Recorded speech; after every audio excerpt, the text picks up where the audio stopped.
The waters of East Asia are witnessing an extraordinary display of Chinese military might. Since mid-November 2025, China has launched its largest maritime show of force ever, deploying over 100 naval and Coast Guard vessels across the region. This is not a fleeting maneuver. Over 90 ships remain active as of early December, signaling a sustained, well-coordinated operation. The timing is critical, coinciding with heightened tensions between China, Japan, and Taiwan. Regional security sources call the deployment unprecedented, far exceeding typical national defense needs. The presence of so many advanced warships in contested waters is a strategic message, testing the resolve of other nations. This armada showcases China's ambition to assert dominance in the Indo-Pacific and reshape the region's security order. The world is left to watch and wonder what comes next. China's naval deployment now spans an immense arc, stretching from the southern reaches of the Yellow Sea and radiating outward in all directions. This vast maritime presence is not just a show of force, but a calculated strategy to secure China's interests across critical waterways. Moving eastward, Chinese warships and patrol vessels maintain a constant watch over the East China Sea, an area vital for both trade and security. Here, the Navy's presence is a daily reminder of China's determination to assert its claims and safeguard its maritime approaches. Further south, the fleet extends deep into the South China Sea, where Chinese ships regularly patrol near disputed islands and reefs. These waters are among the world's busiest, and China's activities here are closely watched by neighboring countries and global powers alike. Elements of the fleet have pushed even farther, venturing into the Western Pacific. This expansion marks a significant extension of China's reach and influence, projecting power well beyond its traditional boundaries. By dispersing its ships across such a broad area, China is able to monitor, challenge, and sometimes even disrupt activities along multiple key sea lanes and in disputed maritime territories.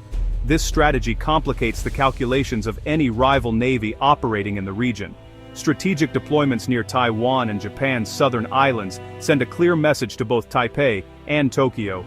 By maintaining a visible presence, China directly challenges their control and signals its willingness to defend its interests. The growing presence in the Western Pacific also signals China's ability to encircle Taiwan, complicating any potential outside intervention, especially from the United States, whose own warships are often seen nearby.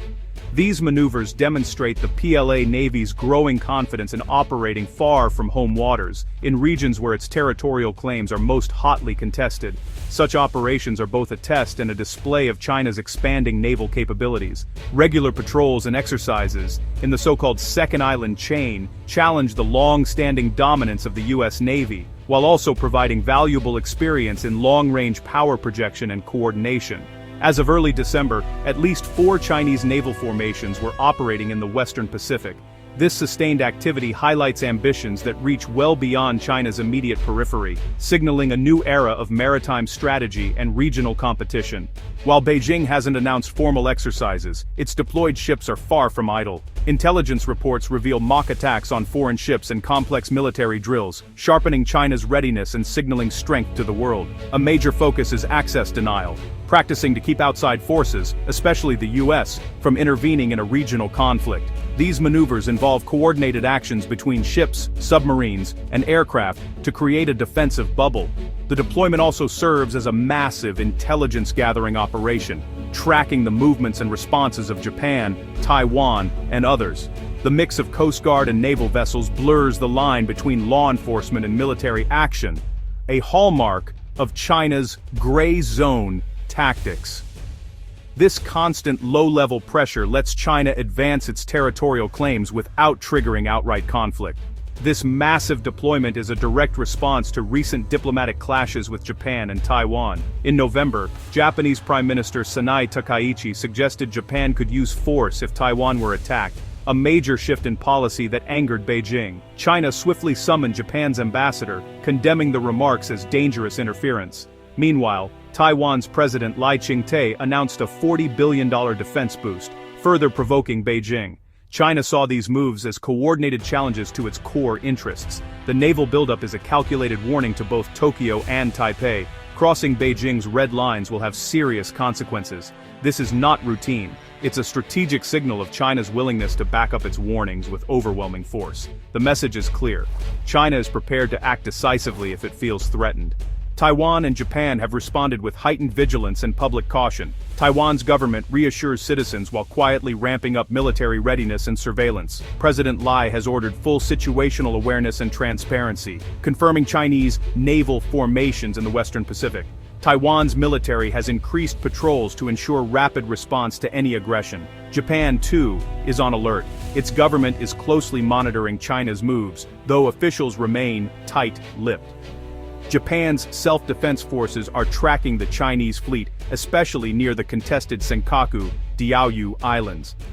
The Ministry of Defense notes China's growing ability to operate far from its shores, a direct concern for Japan's security. Both countries are boosting patrols and intelligence gathering, determined not to let China's maneuvers go unchallenged. The region is on edge, with every move watched closely. Beijing publicly downplays its ongoing naval buildup, insisting that its military policy remains purely defensive in nature. Officials emphasize that the expansion of naval capabilities is a necessary measure for safeguarding national sovereignty and ensuring regional stability. They argue that these actions are not meant to threaten any other country, but rather to protect China's legitimate interests in increasingly contested waters. Foreign Ministry spokesman Lin Jian refuses to confirm any specific deployment details, instead repeating that China's actions are lawful, routine, and in line with international norms. He stresses that the country's military maneuvers are transparent and should not be misinterpreted as provocative or destabilizing. This carefully crafted narrative is designed to calm international anxieties and reassure the global community, even as China's actions on the ground suggest a more assertive and ambitious agenda. The government's messaging seeks to project an image of responsibility and restraint. By framing the deployment as both legal and defensive, Beijing attempts to legitimize its moves and deflect accusations of aggression.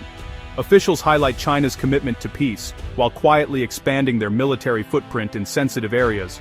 China urges other nations not to hype the situation, shifting blame for rising tensions onto its neighbors and foreign media. The government insists that outside interference is the real source of instability in the region. Yet the sheer scale and advanced nature of the deployment tell a different story. One of power projection, strategic ambiguity, and a willingness to test boundaries. These maneuvers send a clear signal to both allies and rivals. The widening gap between China's official statements and its actions on the water continues to fuel mistrust and unease among its neighbors, complicating efforts at regional cooperation. Ultimately, China's official statements provide diplomatic cover for extraordinary military maneuvers, allowing it to test regional responses, shape the narrative, and maintain a facade of normalcy even as the balance of power subtly shifts. China's unprecedented naval deployment is a calculated test of regional resolve, with lasting implications for East Asian security. This show of force is not just about military might, it's a message to the world that China is willing to challenge the status quo and assert its interests, far from its shores. The scale and coordination of these maneuvers are unlike anything the region has seen in recent years, signaling a new era of maritime competition. Experts agree this is not a prelude to war, but a form of high-stakes coercive diplomacy. By flexing its naval power, China aims to pressure its neighbors and test the limits of international patience, all while stopping short of open conflict. Diplomats and military strategists are watching closely, aware that every move is carefully calculated to send a signal without crossing a red line. China is gauging the reactions of Japan, Taiwan, the US, and others, gathering data to refine future strategies. Each nation's response, whether restraint, condemnation, or countermaneuvers, will help Beijing shape its next steps. Intelligence agencies are working overtime to interpret China's intentions and anticipate possible escalations. The operation demonstrates China's ability to sustain large-scale, long-distance naval actions, shifting the regional balance. These exercises showcase not only advanced technology and logistics, but also the political will to project power beyond traditional boundaries. For many in the region, this marks a turning point in the maritime status quo. This aggressive posture raises the risk of accidental clashes and accelerates the Indo-Pacific arms race. With so many forces operating in close proximity, the potential for miscalculation is high, and even a minor incident could spiral into a larger crisis.